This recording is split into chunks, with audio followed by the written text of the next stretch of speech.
मेरी शादी को इतना वक्त नहीं गुजरा था, जिसकी वजह से मुझ में अभी भी बहुत धीरज बाकी था। मेरी शादी को अभी कुछ महीने ही गुजरे थे। मुझे अपने कमरे से निकलने में बहुत शर्म आती थी, क्योंकि हर रोज़ मेरे ससुर धोती पहने शहर में लेट जाते थे। मैं उन्हें बाहर ऐसा देखकर वापस कमरे में उल्टे कदमों लौट जाती थी। मुझे ये सब कुछ बहुत अजीब लगता था कि मैं अपने मायके में कभी भी अपने भाइयों या अपने बाबा को ऐसे कपड़े पहने हुए नहीं देखा था। धोती की वजह से मेरे ससुर के आधे पैर पूरे दिखते रहते थे। मुझे हैरत इस बात पर होती कि उनको उनकी बीवी बेटा बेटी कोई भी इस चीज़ से मना नहीं करते थे, या शायद उन सबको इस बात की आदत हो चुकी थी। मैं नई नई थी, इस वजह से मुझे ये सब बहुत अजीब लग रहा था। मैं चाहती थी कि ये मैं बात किसी से शेयर करूं। मैंने कई बार ऐसा सोचा कि मैं ये बात अपने पति से बोल दूं, लेकिन मैं उन्हें ये बात बोलते हुए झिझक रही थी। फिर मैंने सोचा कि मैं ये बात अपनी ननद को बताऊं, लेकिन मैं चुप हो गई, क्योंकि वह उनके बाबा थे। उन्हें ये बात मेरी बुरी भी लग सकती थी, इसलिए मैं झिझक की वजह से ये बात किसी से बोल भी नहीं पाई। क्योंकि मेरी शादी को अभी इतना वक्त नहीं हुआ था, मुझे समझ नहीं आता था कि ये रोज़ ऐसा क्यों करते हैं। कभी कभार मेरा दिल चाहता था उनके मुंह पर जाकर ये बात बोल दूं कि आप ये पहनकर अंदर लेट जाएं, लेकिन इतनी हिम्मत मुझ में नहीं थी। मैं तो झिझक की वजह से कमरे से निकल ही नहीं पाती थी। यहाँ तो मैं बात करने का सोच रही थी। पहले तो मैं गुस्से में तय कर लिया था कि ऐसा ज़रूर करूँगी, और हिम्मत करके आगे भी बढ़ती थी, लेकिन मुझे एकदम से डर आने लगता था और मैं पीछे हो जाती थी। मेरे दिल में एक बात बहुत बार आती थी कि अगर मैंने कोई भी उल्टी बात की तो बहुत गलत बात हो जाएगी, क्योंकि ये मेरा नया ससुराल हो सकता था। किसी को मेरी बात बुरी लग सकती थी। मैंने देखा था मेरा पति और उनकी बहन सब मेरे ससुर की बहुत इज्जत करते थे, और उनकी एक पुकार पर दौड़े दौड़े चले आते थे। ऐसे में अगर मैं कुछ भी उनके खिलाफ बोलती तो ये सब यही कहते कि कभी इसे आए हुए दिन ही कितने हुए हैं। आते ही ससुर की शिकायतें लगानी शुरू कर दी। ससुर को तो कोई कुछ नहीं बोलता, सबकी नज़रों में मैं ही बुरी बन जाती। इसलिए मैंने चुप रहना सही समझा। इसलिए मैं डर जाती थी और कुछ नहीं कहती थी। मुझे अंदाज़ा था ससुराल में सब कुछ बर्दाश्त करते हुए चलना है। ये चीज़ मेरी माँ ने मुझे पहले ही समझा दी थी। इसकी वजह से मैं किसी से भी अपने इस दुख को शेयर नहीं कर पाती थी, बस खामोशी से अपने होठ सी लेती थी। देर से कमरे से निकलने पर मेरी सास मुझे बहुत सुनाती थी और बहुत डांटती थी, लेकिन मैं उनकी डांट को चुप होकर सुन लेती थी, क्योंकि मैं जानती थी कि अगर मैंने उनको ये बोला कि मैं आपके पति की वजह से ही अपने कमरे में बंद रहती हूँ, इस पर भी सौ सौ बातें होनी थी, और मैं नहीं चाहती थी कि घर का माहौल ज़रा भी डिस्टर्ब हो मेरी वजह से, और मेरा पति और मेरे से नाराज़ हो। मुझे उन सब चीज़ों से बहुत डर लगता था, इसलिए मैं चुप थी और अपनी सास की सारी बातें बर्दाश्त करती। वैसे उनका डांटना सही था, जो काम दिन के होते या वह शाम में भी पूरे नहीं हो पाए थे। इसलिए वह बहुत ज़्यादा गुस्सा करने लगी थी। बिना ये सोचे, बिना ये देखे कि गलती किसकी है, वे मुझे ही सब बातों के लिए ब्लेम करती थी, और मैं भी उनको ये नहीं बता पाती कि ये सब आपके पति की वजह से हो रहा है, सिर्फ यह सोचकर कि घर का माहौल ख़राब न हो। लेकिन अब मैं बहुत परेशान और तंग आ गई थी। उनकी हरकत से रोज़ सास के तानों ने मेरे कान पका दिए थे। मेरे ससुर को बिल्कुल भी शर्म नहीं थी। वे हर रोज़ यही करते थे, धोती पहन कर लेट जाते। उनको इतनी भी शर्म नहीं आती थी कि घर में जब जवान बहू है इसका ही ख्याल करके ये हरकत ना करें। लेकिन वे मुझे बिना झिझक किए धोती पहने धूप में सेकते रहते थे। शुरू के दिन में तो मेरे बहुत अच्छे गुजरे, लेकिन बाद में उनकी यह हरकत मेरे लिए मुसीबत बन चुकी थी। मैं बाज़े वक्त तो दिल ही दिल में सोचती कि मैं अपने पति को इस बारे में बोलूं कि ऐसे सहन में ना लेटा करें, लेकिन मुझे इस बात का डर था कहीं मेरे पति मेरी ही बात सुनकर गुस्सा ना करे कि तुम्हारा इससे क्या लेना देना, और तुम होती कौन हो मेरे बाप पर पाबंदी लगाने वाली। ये सोच मेरे दिमाग पर बुरे तरीके से बैठ चुकी थी, जिसकी वजह से मुझ में हिम्मत और ताकत नहीं थी कि मैं कोई भी बात उनसे कर पाऊँ। वैसे भी मेरी कोई लव मैरिज थोड़ी थी, जैसा मेरा दिल चाहे मैं बोल दूँ, जो दिल में आए करूँ। मेरी शादी एक अरेंज मैरिज थी।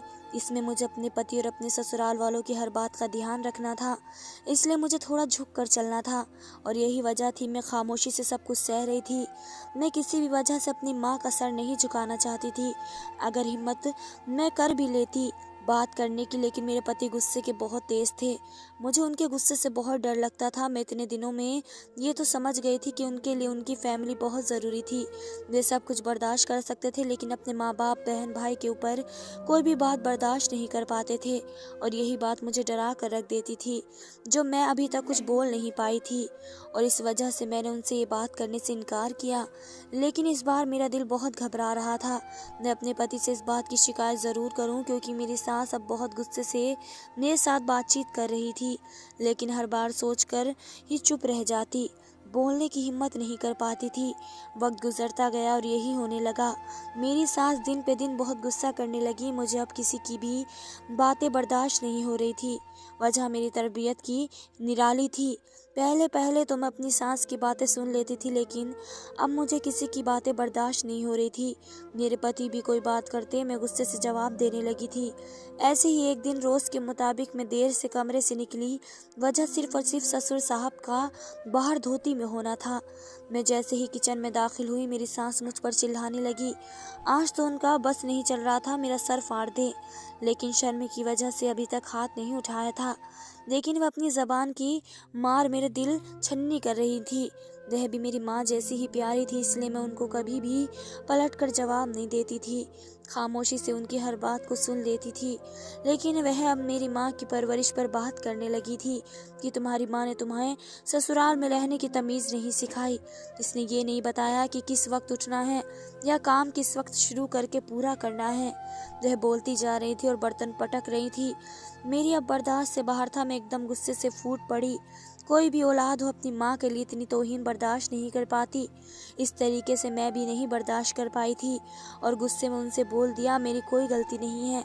मैं वक्त से पहले आपको इस किचन में नज़र आऊं, लेकिन ससुर जी की वजह से मैं कमरे से बाहर नहीं आती हूँ। उन्होंने मेरी तरफ देखते हुए हैरानी से लहजे में कहा, क्या मतलब है तुम्हारा? मैंने कहा, आपके पति धोती पहन कर बाहर बैठ रहते हैं, जिसकी वजह से मुझे शर्म महसूस होती है और मैं बाहर कदम नहीं रखती हूँ। उन्होंने मेरी बात सुनकर कहा, इसमें क्या बड़ी बात है, वह बस धोती में तो होते हैं, इसमें शर्म की क्या बात है? मैं फौरन बोली, इस बात से आपको कोई फ़र्क नहीं पड़ता होगा क्योंकि वह आपके पति हैं, लेकिन वे मेरे लिए एक बाप के जैसे हैं और मुझसे ये सब बर्दाश्त नहीं हो रहा है। नहीं, मुझे शर्म आती है, आप उनसे बोल दें, वैसे ना बैठा करें, मैं वक्त से पहले बाहर आ जाया करूँगी। उन्होंने मेरी तरफ गुस्से से देखा और कहा, तुमने अमन को अभी तक कुछ नहीं बताया या नहीं तुम्हारे ससुर के बारे में? उन्होंने सवालिया नज़रों को मेरी तरफ देखते हुए पूछा, तो मैंने उनके जवाब में सर नहीं में हिलाया और वह सर हिलाते हुए बोली, तो ये बात थी, मगर इतने दिन से तुम्हें मुझे बताना चाहिए था। तुम्हें नहीं पता है वे किस वजह से ऐसा करते हैं। अब तुम चाहती हो कि तुम्हें वजह पता चले कि तुम्हारे ससुर जी ऐसा क्यों करते थे, तो कल सुबह उठकर देख लेना वे क्यों ऐसे लेट जाते हैं। कल मैं उनकी धोती छुपा दूंगी, तुम इस राज के पीछे की सच्चाई जान लेना। वे बोलकर किचन से खामोशी से चली गई। मुझे उनकी बात समझ नहीं आई। मुझे अजीब सा लग रहा था, ये क्या बोल रही हैं? वह तो ये बात बोलकर जा चुकी थी, लेकिन मैं उनकी पीठ को ही हैरानी निगाहों से देखती रही कि इस बात में भी भला क्या राज हो सकता है। लेकिन मैं भी सुबह होने का इंतज़ार करने लगी और जैसे ही सुबह हुई मैं फ़ौरन कमरे से निकली। प्लान के मुताबिक मेरी सास ने मेरे ससुर की धोती छुपा दी और जैसे मैंने उनकी तरफ निगाह उठाकर देखा तो मेरे होश उड़ कर रह गए। ऐसा महसूस होता था जैसा आसमान सर पर आ गिरा हो, कदमों तले ज़मीन निकल गई हो। मेरे ससुर धोती के बगैर मेरी ज़िंदगी बहुत ही अच्छी थी। मैं अपने घर वालों के साथ बहुत अच्छी ज़िंदगी बसर कर रही थी। हर जगह ऐसा होता है कि लड़की की पढ़ाई पूरी होते ही रिश्ते आने शुरू हो जाते हैं। ऐसा ही मेरे साथ होने लगा। मुझे पढ़ाई पूरी किए अभी 1 महीना भी नहीं हुआ था कि मेरे रिश्तों की लाइन मेरे लिए तैयार खड़ी थी। मुझे बड़ी हैरत होती, ये सब क्या हो रहा है? अभी तो मैंने पढ़ाई पूरी की है और ये सब इतनी जल्दी। मेरी माँ ने मेरे बारे में अभी नहीं सोचा था, लेकिन इस कदर रिश्ते आने की वजह से वे मेरे बारे में सोचने पर मजबूर हो गई। वे पुराने ख्यालात की थी। उनका यही कहना था, रिश्ते आने का भी एक वक्त होता है और एक वक्त ऐसा आता है कि रिश्ते आने भी बंद हो जाते हैं। और इस चीज़ में मेरी माँ बहुत डरती थी। अब वह चाहती थी कि मेरी भी कहीं बात पक्की हो जाए और यही सोचते हुए अब जो भी रिश्ता आते उनकी छानबीन भी ज़रूर करती थी और मैं उनको बहुत उलझन में देखती थी कि ये सब वह क्यों करती हैं। वक्त गुजरता गया और मेरे पति का रिश्ता मेरे लिए आया। मेरी माँ ने जैसे ही उनकी छानबीन की वे लोग मेरी माँ के मुताबिक बहुत अच्छे निकले और उन्होंने दूसरी मुलाकात में ही मेरे रिश्ते के लिए हाँ कर दी। मुझे बहुत गुस्सा आया। मैंने अपनी माँ से बहुत झगड़ा किया, उनसे कहा मैं अभी किसी भी चक्कर में नहीं पड़ना चाहती हूँ, मैं अभी शादी जैसी परेशानी को नहीं झेल सकती हूँ। लेकिन उन्होंने मेरी किसी भी बात को अहमियत नहीं दी और मेरी शादी मेरे पति से करवा दी। मैं बिल्कुल गुमसुम हो गई। मैंने अपनी शादी की तैयारियां भी बहुत बुरे दिल से की थी, लेकिन विदाई के वक्त मेरी माँ ने जो बात मुझसे कही उनको सुनकर मैं कई हद तक नॉर्मल हो गई। उन्होंने कहा था हर बेटी को अपने बाप के घर से विदा होकर दूसरे घर जाना ही पड़ता है, इसलिए इसमें गुमसुम होने की कोई बात नहीं है। तुम्हें खुश होना चाहिए कि तुम्हारे माँ बाप ने अपनी ज़िंदगी में तुम्हें अपने घर का कर दिया। कितनी लड़कियां होती हैं जो बिना माँ बाप के घर से भाइयों के साए में विदा होती हैं। तुम तो खुश नसीब हो जो तुम्हारा बाप तुम्हें अपने हाथ से विदा कर रहा है। और तुम कौन सा हमारे लिए मर जाओगी या हम तुम्हें थोड़ी भूल रहे हैं। यहाँ से डोली उठ गई तो अर्थी पति के घर से उठेगी। तुम आती जाती रहना जब तुम्हारा दिल चाहे। मैं माँ की बातें सुनकर कहीं हद तक रिलैक्स हो गई और खुशी खुशी घर को आ गई। मेरा स्वागत बहुत अच्छा हुआ और मुझे कुछ रस्मों के बाद कमरे में भेज दिया गया। मेरे पति ने कमरे में आकर बहुत अच्छे से मुझसे बातचीत की। प्यार के बोल बोलने की बजाय उन्होंने मुझे समझाना शुरू कर दिया और सबसे पहले मुझे ये कहा कि मेरे लिए मेरी बहन भाई और माँ बाप बहुत ख़ास हैं। उनकी तरफ से वे कोई शिकायत नहीं चाहते, इसलिए मैं पहले दिन से ही होशियार होकर रहने लगी कि ससुराल में किसी को भी किसी भी किस्म की गलती का मौका नहीं देना। और अपने किए वादों को नज़र रखते हुए मैं कुछ ही दिन में सबका दिल जीत गई। ननद भी मुझसे बहुत अच्छे से बातचीत करती और देवर भी भाभी कहते न थकते थे और मेरी सास की भी सारी जिम्मेदारियां मैंने अपने सर ले ली। लेकिन वक्त का क्या है, वक्त एक जैसा थोड़ी रहता है। वक्त गुजरा और मेरी ज़िंदगी का बुरा वक्त शुरू हुआ जब मेरे ससुर बाहर शहर में धोती पहन कर लेटने लगे। मेरे लिए ये चीज़ बहुत अजीब थी क्योंकि मेरे घर में ऐसा कोई भी नहीं करता था।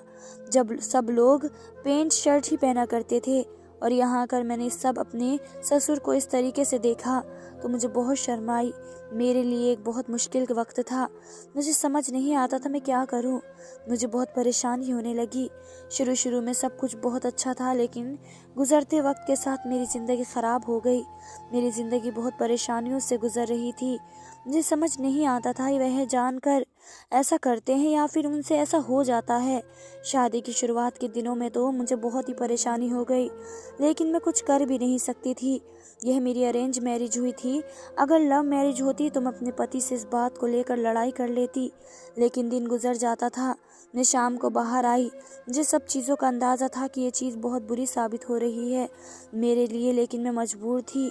मैं ऐसे कैसे अपने ससुर को इस हालत में देखकर बाहर आ जाती, लेकिन कोई भी मेरी बात को नहीं समझ रहा था। मेरी सास हर दिन मुझ पर चिड़चिड़ा रही थी क्योंकि उन्हें भी बहुत गुस्सा आ रहा था। जो काम मेरे करने के होते वे काम उन्हें करने पड़ रहे थे।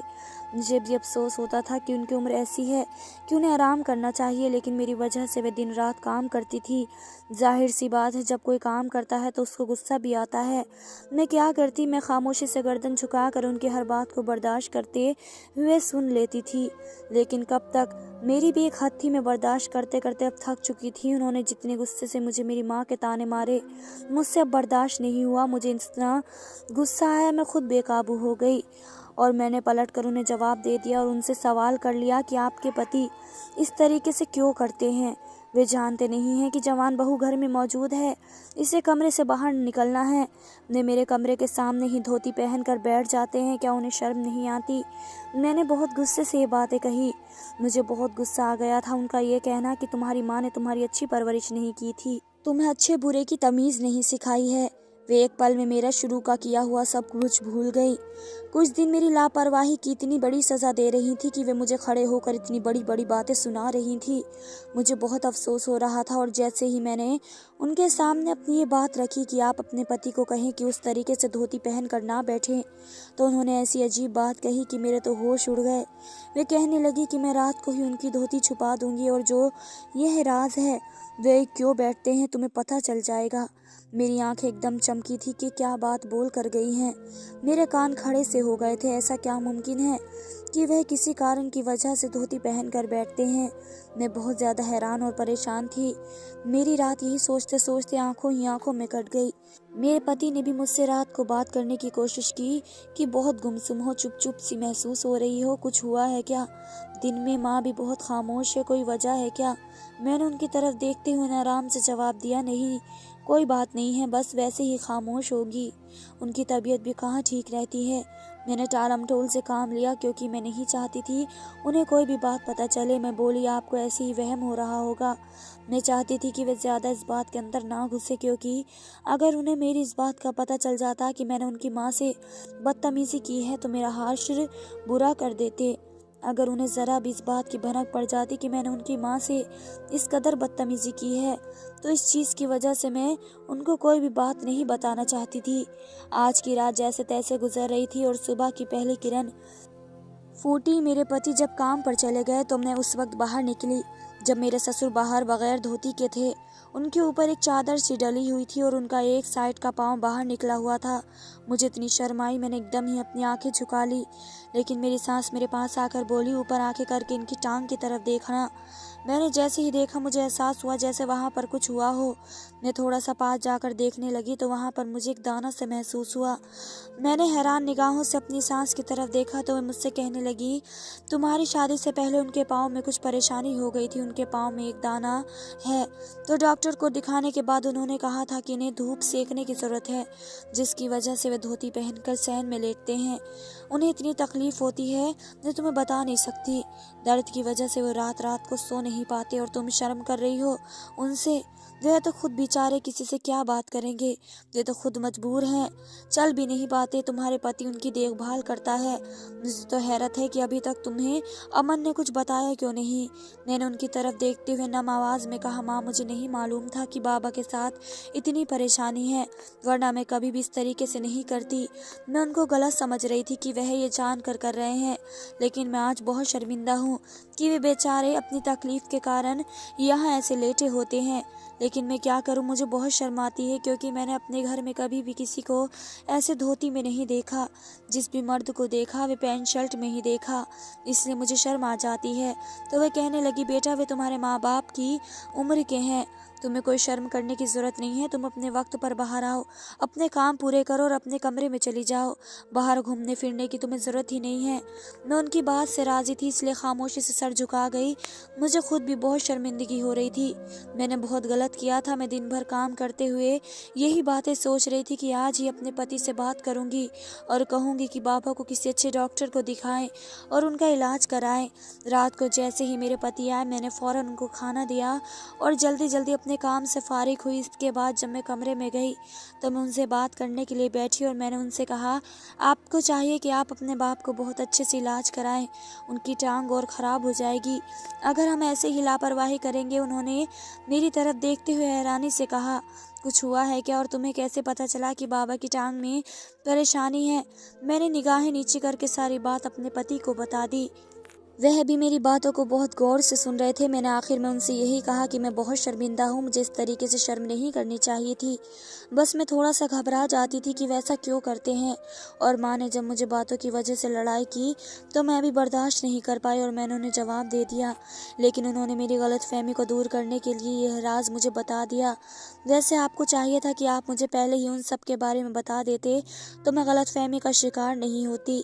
मेरे पति ने मेरी सारी बातें सुनकर सिर्फ इतना कहा कि मैं तुम्हें इसलिए नहीं बताना चाहता था कि मेरे पापा का मसला था और जब से बाबा चलने से बेजार हो गए हैं वे बहुत एहसास करते हैं। उनको पसंद नहीं कि उनकी बीमारी के बारे में कोई जिक्र भी करे, इसलिए मैं तुमको नहीं बताना चाहता था। मुझे यही लग रहा था शायद माँ ने तुमको बता दिया हो, शायद तुम्हें खुद ही पता चल गया हो।